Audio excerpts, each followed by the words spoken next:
हिंदी पाठशाला। और कैसे हैं आप सब? आई होप सब अच्छे हैं। तो चलिए स्टार्ट करते हैं। आज मैं आपको 12th क्लास की बुक सेकंड जो है विकान, उसका फर्स्ट चैप्टर कराने वाली हूँ, सिल्वर वेडिंग।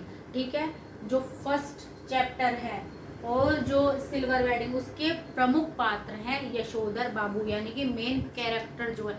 अब मैं आपको 1 या 1.5 घंटे का जो पूरा लेसन है ना, वीडियो है, वो मैं आपको 4 या 5 मिनट में पूरी कंप्लीट कराने वाली हूँ। इसलिए प्लीज़ आप मेरी वीडियो में एंड तक जरूर बने रहे। अच्छा लगे तो लाइक सब्सक्राइब कर दीजिएगा। ठीक है, तो चलिए समझते हैं। मुख्य पात्र है यशोधर बाबू। उनके जो अधिकारी हैं यशोधर बाबू के, जिन्होंने उनको जॉब दिलवाई और अपने पास रखा, उनका नाम है किशनदा।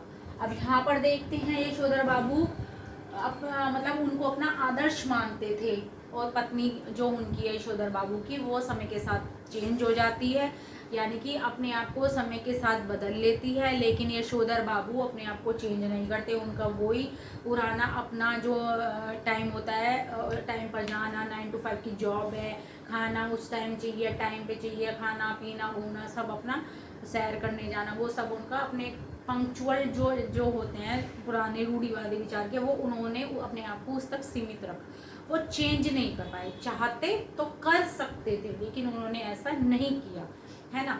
और इसीलिए उनकी आजकल के जो बच्चे हैं, जो उनके 2 बच्चे थे, उनसे भी तालमेल ठीक से नहीं बैठता था, क्योंकि उनके बच्चे नए जमाने के मॉडर्न विचारों के, और यशोधर बाबू रूढ़िवादी विचारों के थे, रूढ़िवादी विचारों के थे। और उनके जो यशोधर बाबू हैं, उनके माता पिता का देहांत बचपन में हो गया था, इसीलिए उनके कंधों पर सारा बोझ आ गया था।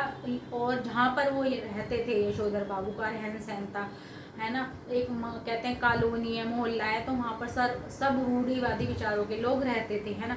तो जैसे पुराने लोग रहते थे, उनके विचार भी बिल्कुल उनके जैसे ही थे। ठीक है, अब सारी जिम्मेदारियां उनके कंधों पर थी, लेकिन जैसे मैंने अभी बताया, वो रहे बीच में लोगों के, चेंज नहीं कर पाए। यशोधर बाबू नए जमाने के साथ खुद को मतलब बदल नहीं पाए। उनकी पत्नी बच्चों के साथ बदल जाती है, जैसे उनकी बेटी कहती है, बेटा कहता है, वैसे ही खुद को ढाल लेती है।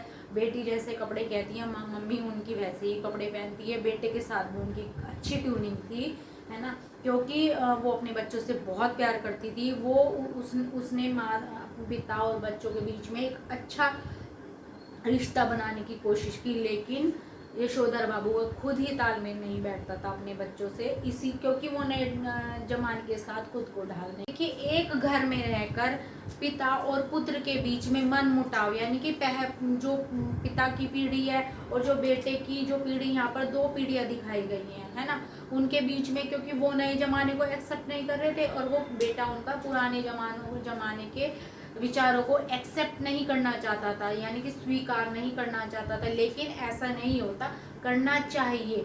पिता को पुत्र का मान रखना चाहिए, यानी कि समझना चाहिए, और पुत्र को अपने पिता के जो पुराने विचार हैं उनको समझना चाहिए। अब एक घर में रहकर उनमें आपस में युद्ध चल रहा था, मन मुटाव, लेकिन जो उनकी माता थी, मम्मी थी, जो उनकी, वो उन्होंने अपने को समय के अनुसार ढाल लिया था, क्योंकि वो जब उनकी शादी हुई तो उनकी जॉइंट फैमिली में हुई शादी। तो जैसे पुराने लोग होते हैं, वो पुराने जो कड़े नियम, है ना, रूढ़िवादी विचार के होते हैं, लेकिन उनकी जो वाइफ है, उन्होंने भी तो खुद को चेंज किया, करना चाहते तो कर सकते थे, लेकिन ऐसा उन्होंने नहीं किया। अब यहाँ पे ये चैप्टर जो है, मैंने आपको बहुत शॉर्ट में 4 या 5 मिनट में आराम से समझा दिया है। आपको पेपर में, ये जो पेपर है, आपको बोर्ड एग्जाम है या हाफ ईयरली एग्जाम है, आपको बहुत आसानी से आप समझ गए होंगे, है ना, क्योंकि मैंने आपको पूरा एक एक वर्ड नहीं समझाया, मैंने आपको पूरी कहानी का सार समझाया है। तो मिलते हैं अब नेक्स्ट वीडियो में क्वेश्चन आंसर के साथ। तब तक के लिए जय श्री राम।